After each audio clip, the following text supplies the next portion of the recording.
Okay, this is Lecture 6, The Origins of Jim Crow. In the last couple of lectures, we have been talking about the social, economic, and political changes that were taking place in the country during the late 19th century and the early 20th centuries, as well as how different diverse groups of people responded to those changes in different ways. Just to review, we've talked about how the end of slavery and the end of the Civil War affected the South, with the South going through the whole Reconstruction period, in which the North attempted to impose certain fundamental social, economic, and racial changes upon the South with limited degrees of success. We've also talked about westward expansion, how the U.S. government and the American people in general were trying to transform the western half of the United States. They were trying to incorporate it economically and politically into the rest of the country. We have talked about the changes transpiring across the nation during this period. Primarily, we talked about the rise of big business and industry, urbanization, immigration, and what I sort of loosely referred to as challenges to faith and confidence.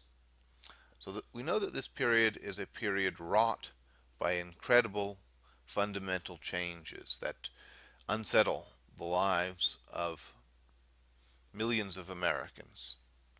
Intricately woven together with these changes and with the responses to these changes was an evolving view of race, a changing idea of both what race means um, and what it should mean in the context of the United States in the late 19th and early 20th centuries. Um, Over time, this evolving view of race fundamentally changed race relations in this country. Increasingly, many native-born white Americans came to view the United States as a white man's republic, meaning that it was a political entity created primarily for the benefit um, and to protect and preserve the liberties and the interests and the prerogatives of white people. Now, of course, this creates a problem because since the abolition of slavery, a whole new generation of black Americans had grown up in freedom. It had been 35 years. By 1900, it would have been 35 years since the abolition of slavery. And so there's a whole new generation of African Americans who had grown up without any experience of what it meant to be a slave. And therefore they'd grown up without the inherent deference, the willingness to defer to or submit to white people that slavery had supposedly inculcated in their fathers and their mothers. And this is part of the reason for this new racial ideology. Many white Americans, both inside and outside of the South, began developing a new racial ideology that connected their idea of American nationality, what it means to be an American, with being white. They came to believe that only white people could truly be Americans, and that therefore only white people should be allowed to enjoy the full rights of American citizenship.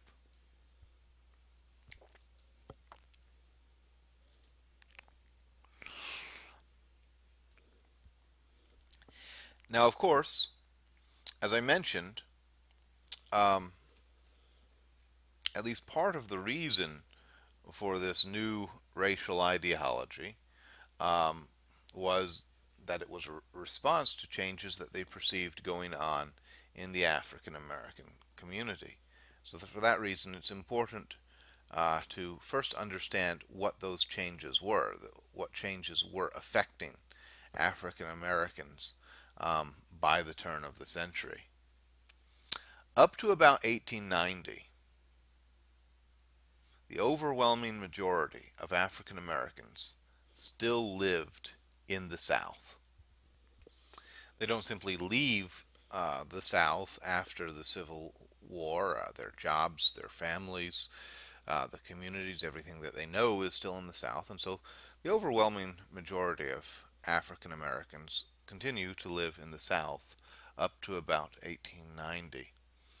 Now, due to the post-war economic depression in the South, a lot of poor whites and poor blacks had been reduced to economic circumstances that were roughly comparable to one another. Now, overall, black people in the South are still far worse off economically. There's still a great deal of economic disparity between the whites and the black community in the South. So economic inequality persists. However, there is a emerging white underclass in the South of poor tenant farmers and sharecroppers who have been reduced to economic circumstances that are roughly comparable to what most of the black community in the South would have experienced. And this, at least in part, explains some of the hostility that a lot of poor whites in particular have towards the black community in the South, because they see themselves as falling backwards. They see themselves as being reduced in their social status and their economic status to the level of the former slaves. And in many cases, they react to this situation as unfairly and irrationally as it might seem, by blaming the former slaves. They don't blame their employers or the landowners or the wealthy or the politically well-connected people in the South. They blame the former slaves for their own misfortunes, as irrational and as unfair as this might seem. Overall, however, a pattern of economic inequality does persist in the South. Inequality between whites and blacks does continue in the South after the Civil War, and to some extent it even got worse after Reconstruction.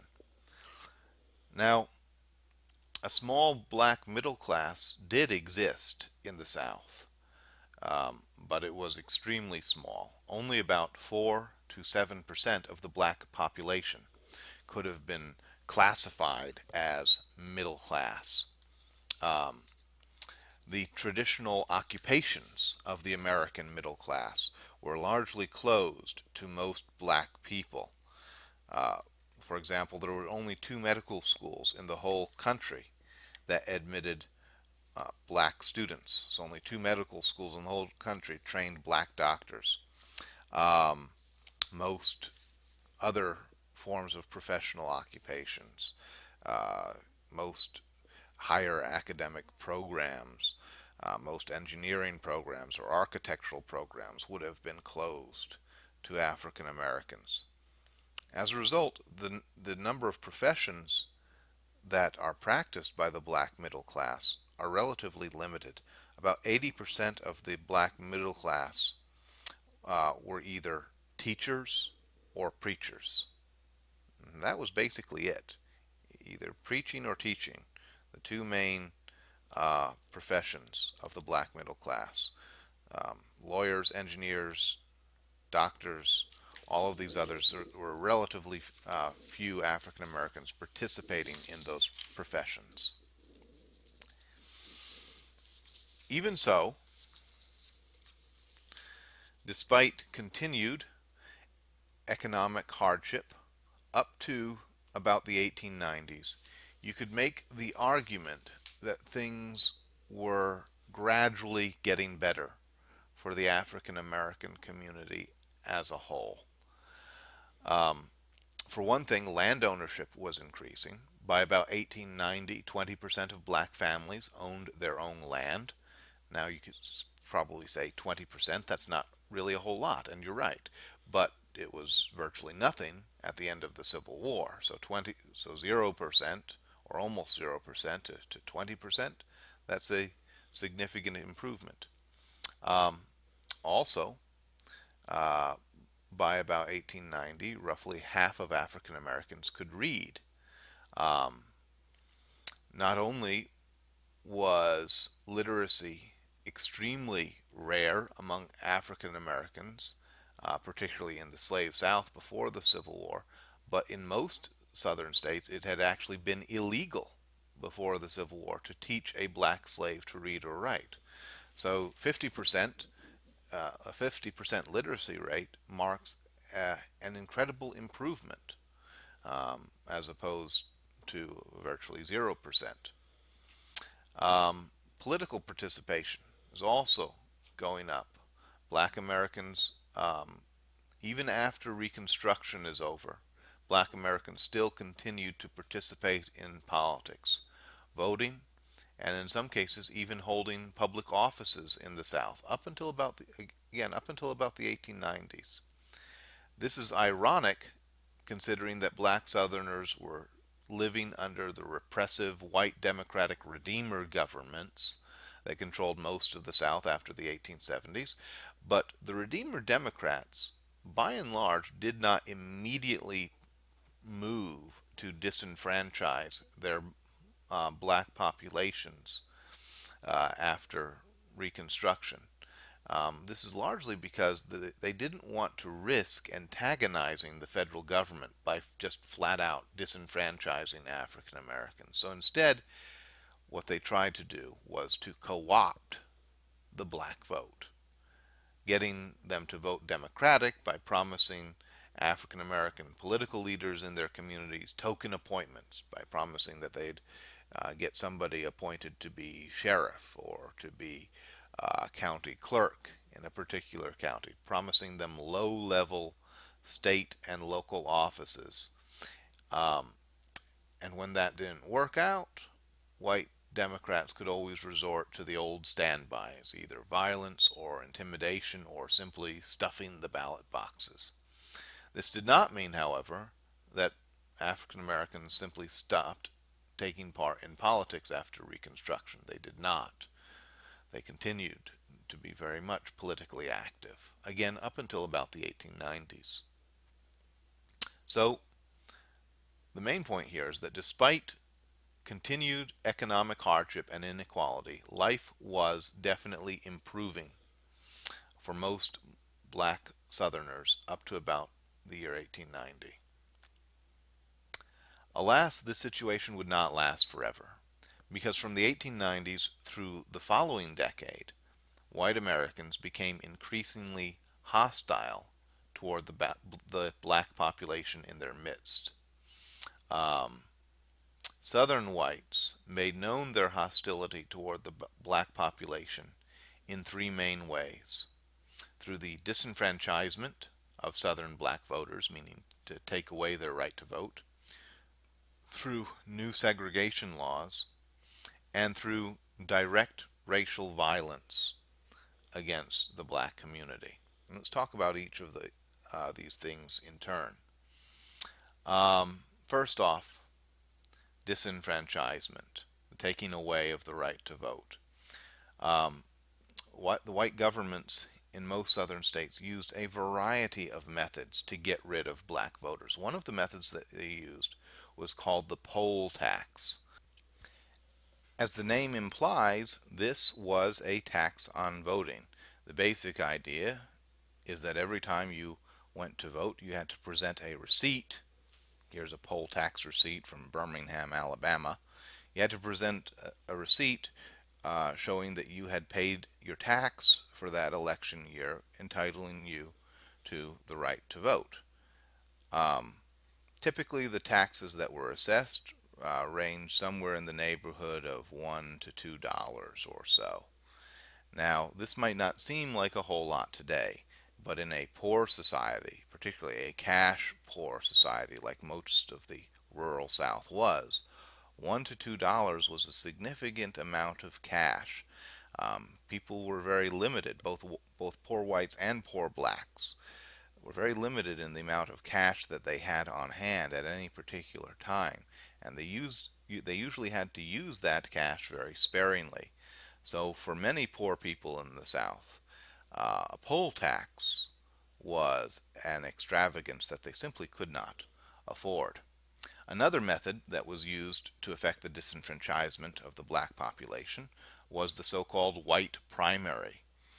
Um, in much of the South, Democratic Party primaries were restricted to whites only. Since Democrats had a virtual monopoly on political power in most southern states, that effectively meant that even when blacks could vote, their votes didn't matter. So, even when they were allowed to vote in the general election, the Democratic candidate, who was the only candidate who had an actual chance of winning, would have been already chosen in a white Democratic primary. Um, Around the same time, a lot of southern states drafted new state constitutions, and most of these new constitutions included provisions that were specifically designed to eliminate blacks from voting. A lot of the new constitutions included such things as literacy tests, property requirements, or even moral requirements, stipulating that you had to go to church or be able to quote the Ten Commandments or list the seven deadly sins in order to vote.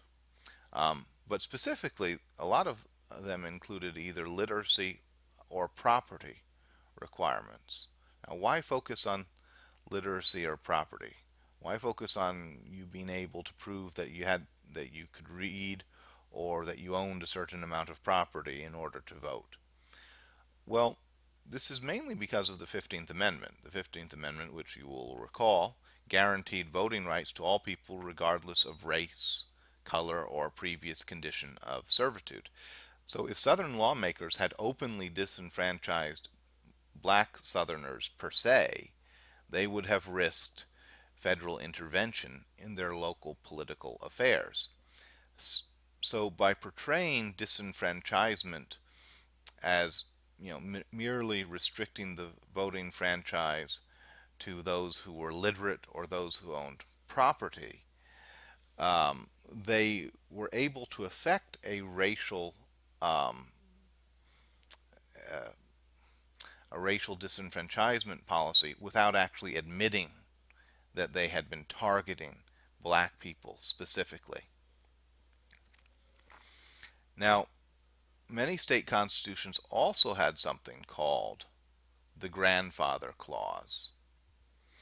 Um, Basically, this was a loophole designed to allow state governments in the South to keep white voters on the voting rolls who would have been otherwise disenfranchised by some of these other methods that had been designed to disenfranchise black people.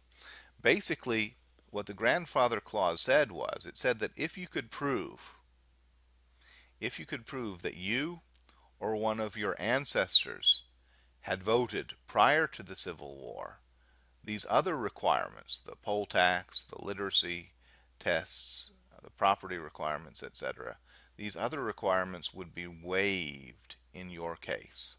This allowed the Democratic Party to shield loyal white Democratic voters who might have been disenfranchised by these other measures, to shield them from the effects of disenfranchisement, so that only black voters could be disenfranchised. The results of all of these disenfranchisement measures were that essentially they were very effective at achieving their basic goal of restricting the voting franchise to whites only in the South. For example, by 1910, only about 4% of African Americans in Mississippi could still vote. Only 4%. In Louisiana, the number of black voters who were registered to vote and qualified to vote declined from about 130,000 in 1897 to just 1,300 in 1904, which is a 99% drop. And you see similar patterns occurring throughout the South. There are two major consequences of this. First, for about 50 years after the emergence of this whole Jim Crow system of racial disenfranchisement, politicians in the South could basically disregard their black constituents. They didn't have to pay attention to what their black voters wanted because there weren't that many black voters. Um, it also meant that the Republican Party in the South virtually disappeared for over 50 years because the Republican Party's backbone, um, its primary basis of support in the South had been the black voter. And when that was taken away, well, the Republican Party didn't really have a leg left to stand on. Along with disenfranchisement, there is also, throughout the South, a strong move to segregate the white and black races from one another in about every walk of life where it was possible or feasible to effect a separation. Um, Now, there had already been a steady trend towards racial segregation, both during and after Reconstruction in the South. But for the most part, the segregation that had been taking place had been what I would refer to as de facto segregation. In other words, the two races were gradually becoming more and more separate, but the separation had not been required by law. In the 1890s, however, we see a trend towards de jure segregation. De jure segregation basically means segregation became the law throughout the South. One of the first segregation statutes was passed in 1890 in Mississippi, requiring separate seating arrangements for black Southerners and white Southerners on railroad passenger cars. Soon these laws proliferated throughout the South, and they didn't just cover segregation on public transportation, they covered all aspects of life. Separate seating arrangements in theaters and in dining facilities, separate bathrooms. Um, they required that some hotels would only service either white or black customers. And of course, most significantly, they began segregating the public schools, requiring that black and white school children not attend the same school facilities. It's important to remember that African Americans in the South did not take all of this lying down. They formed a number of different organizations, such as the NAACP in 1909, to challenge these laws. Black citizens filed multiple lawsuits challenging the various segregation laws that were being passed in U.S. federal court, alleging that these statutes violated their civil liberties, and in particular they pointed to the 14th Amendment, saying that these statutes violated the Equal Protection Clause contained in the 14th Amendment. The key turning point in the story of racial segregation in the South probably came in 1896 with a Supreme Court decision called Plessy versus Ferguson. In this case, the U.S. Supreme Court established what is commonly referred to as the separate but equal doctrine. The separate but equal doctrine essentially stated that state governments could require separation of the races in public places like streetcars, railroads, theaters, schools, etc., so long as the facilities offered to both blacks and whites were of an equal quality. They could be separate, but they also had to be equal. Thereafter, southern states could pretty much pass almost any segregation legislation they wanted to pass, as long as these laws officially required separate but equal treatment of the races. Now, in practice, we know that separate but equal never really meant equal. In reality, black Southerners got the second best of everything. They got the second best schools, second best hospitals, second best of everything. So separate but equal was inherently unequal in actual practice. Moreover, and this is a point that is often pretty easy to miss, legal segregation never really meant that the races were fully separate. In reality, there were still broad areas of Southern life that were left unaffected by segregation. For example, black maids continued to work in white people's houses. Black laborers continued to work on white-owned land. Black Southerners and white Southerners still lived in close proximity to one another in the region's cities. So the reality is, and I would make this argument, the reality is that segregation was never really about separating the races so much as it was about exploiting one race and subordinating one race to another. Now, it's important to remember that the purposes of all of these disenfranchisement and segregation laws was not just to separate the races or to take away the right to vote from blacks. It was also for Southern whites to communicate a very simple message to blacks in the South. And this is that the South is our society. We are in control here. That was the message they were trying to convey. And if black Southerners didn't get it, if they didn't receive this message, if they continued to push for their rights, for equal treatment, then white Southerners could always resort to their third method of communicating, and that was direct racial violence against the black community.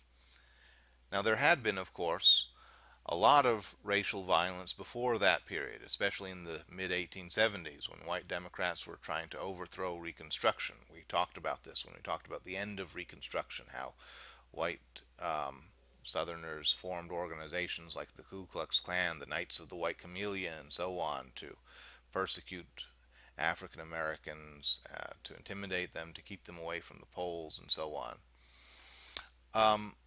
But between the years 1877 and 1890, so from the end of Reconstruction up to the beginning of the 1890s, racial violence had kind of died down. It hadn't disappeared entirely, but it had subsided to a great extent. Starting in the 1890s, however, racial violence skyrocketed back upwards. Sometimes the violence took the form of large-scale race riots, usually involving a white mob going into black neighborhoods, attacking homes and businesses, and so on. Probably the best example of this was the so-called Robert Charles race riot in New Orleans in 1900. It began after a black man named Robert Charles shot and killed a white police officer. Then he held up in a home for several hours while white police officers surrounded him, and he shot it out with them, killed a number of other white policemen before he himself was eventually gunned down and died. After this, a race riot broke out throughout the city in which 28 people, most of them African Americans, were killed. Another example would be the 1906 Atlanta race riot, which resulted in the deaths of 18 black men. So there's race rioting. That's one form of racial violence. Another, and indeed a much more common form that racial violence took, was lynching. Now, before I talk about lynching, we need to define the term. The term lynching refers to the extra-legal, meaning outside of the law, the extra-legal killing of a person by a group of people claiming to be acting in defense of law, justice, or social mores, their social morality or customs. Lynching was not always directed against black people. Many whites have been lynched throughout American history, thousands, in fact. Um, this is particularly the case in most frontier areas of the South where you see vigilance committees. I talked to you a little bit earlier in the semester about the bald knobbers in southwest Missouri. A lot of these vigilance committees would lynch murderers or rapists or horse thieves, anybody whom they felt didn't deserve a trial. In the South, around the turn of the century, however, lynching was usually a form of extralegal violence directed against black persons for being suspected of committing a crime against a white person. And the most common type of crime which brought about a lynching would have been the rape of a white female. About 1/3 of lynchings in the South during this period stemmed from rape accusations in which a black man had been accused of raping a white woman. In these cases, real proof was very rarely necessary. The mere suspicion of an or the mere accusation of a rape was often enough to set off a lynch mob. Lynch mobs justified their actions by appealing to the need to preserve white feminine virtue against black male aggression. But an unstated motive was also the need to reaffirm the dominance of white males over the black community. The 1890s were in many ways the decade of lynching. During that decade, there were more than 1,500 lynchings in the United States, the vast majority of these occurring in the South and being directed towards African Americans. Um, the following decade, from 1900 to 1910, there were around 900 lynchings, and the number goes downward after that. Lynchings occurred across the country, but during this period, the majority, as I said before, the majority involved black victims and occurred in the South. Um, by the 1920s, lynchings had become significantly less frequent, at least as compared to around the turn of the century. They became significantly less numerous, but by that time, a new and more ominous form of lynching had emerged, and this was the so-called spectacle lynching. It was usually a form of lynching attended by crowds numbering in the hundreds of thousands. Uh, the victims would be slowly tortured, shot, burned, mutilated, castrated, and otherwise subjected to a sadistic level of violence. These new sort of lynchings were not spontaneous acts of violence, but were often as not carefully planned events. Um, you would actually have advertisements being posted in local newspapers that a lynching was going to occur at such and such a place. There are two main purposes for this type of lynching. One, as disgusting as it might be, one purpose would be entertainment. The lynchings, as I said, would be advertised in local newspapers. They would often be accompanied by speeches, by a barbecue, a picnic, and so on. They would be commemorated with special postcards or pictures designed to preserve the memory of the event. Here is a commemorative postcard of a lynching dating to 1935.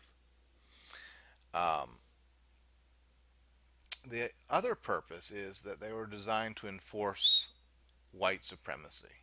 They were designed, again, to communicate a basic message to the African American community in the South, and that is that this is our society, and you had best respect that. So all of this, of course, begs the inevitable question: why? Why is this happening? What happened in the 1890s to cause white Southerners to turn so aggressively, even violently, hostile to the African American community in their midst? And in general, I think there are four main answers to that question. The first, as I've already alluded to, was generational change. During the late 19th century, white Southerners saw a new generation of African Americans coming of age who had not grown up in slavery, and they feared that this new generation of black people would be less obedient, less deferential, more confrontational and assertive of their rights than their mothers and their fathers had been. And as a result, they decided that they must clamp down on the black community in order to reassert the racial hierarchy, the supremacy of the white race over the black race. The second reason for this increase in racial hostility was the emergence of something called scientific racism. Now, this is something that's not especially well known or talked about today, but in the late 19th and early 20th centuries, there was a scientific movement afoot in both Europe and in North America to study, to analyze, and to categorize the different races into which humanity was supposedly broken up. White scientists during this period supposedly discovered proof that people of African origin were inferior to white people or Caucasian people, and that therefore they probably didn't deserve to enjoy the same rights and prerogatives as white people. All of this, of course, is now recognized as unscientific bunk, but at the time it was widely accepted, even amongst educated white circles, that people of African origin were somehow biologically inferior to white people, that they were less intelligent, that they were less hardworking, and that they were inferior. As an example of just how widespread this notion was at the time, I'll cite the 1902 edition of the Encyclopedia Britannica. In 1902, the Encyclopedia Britannica had an entry on what it called Negro intelligence, in which it said the following, and I'm quoting from it. It said, "The Negro child is on the whole as intelligent as those of other human varieties, but on arriving at puberty, all further progress seems to be arrested." Now, of course, you will not find that same entry in the Encyclopedia Britannica today, nor would you find any similar language occurring in any respected scientific text. But at that time, around the turn of the century, this was the commonly accepted wisdom amongst even educated people with a scientific background, that a fundamental distinction, a fundamental hierarchy existed within the human races, in which some races were fit for mastery and some races were fit for leadership, while other races were fit for subjugation and domination. The third reason for the emergence of this repressive racial order in the South is essentially Northern apathy. Up through Reconstruction, and to some extent even after Reconstruction, there had been pressure from the North, from Northern Republicans and from the federal government, including Congress, that was applied to the South to keep Southern governments from going too far in the direction of discriminating against or persecuting their black citizens, their black population. But after Reconstruction was over, most Northerners grew tired of trying to change the South. They grew tired of trying to fundamentally reform Southern society or Southern race relations. They didn't want to mess with Southern issues anymore. And the waning interest amongst the Northern population in trying to reform the South accounts for a lack of interest on the part of the North when the South begins passing all of the segregation and disenfranchisement laws. And as a result, the South feels emboldened by Northern apathy to continue moving in the direction that it was moving. And the fourth reason for the emergence of this repressive racial order in the South is what I would call the legacy of populism. Now, we already talked about this in an earlier class period when we talked about the populist revolt, particularly the populist revolt as it unfolded in the South. In a number of southern states, poor whites and poor blacks attempted to unite around the populist cause. You saw the Populist Party in a number of southern states attempting to recruit black voters to join their movement in an attempt to overthrow democratic hegemony in their states. Of course, we know the populist revolt ultimately failed, but the fact that an attempt had been made greatly troubled the elite, the ruling circle within the white Democratic Party in the South. They became increasingly fearful about the potential for a biracial political alliance that could overthrow them. And the most effective way of preventing such a thing from happening in the future was to get rid of the black vote.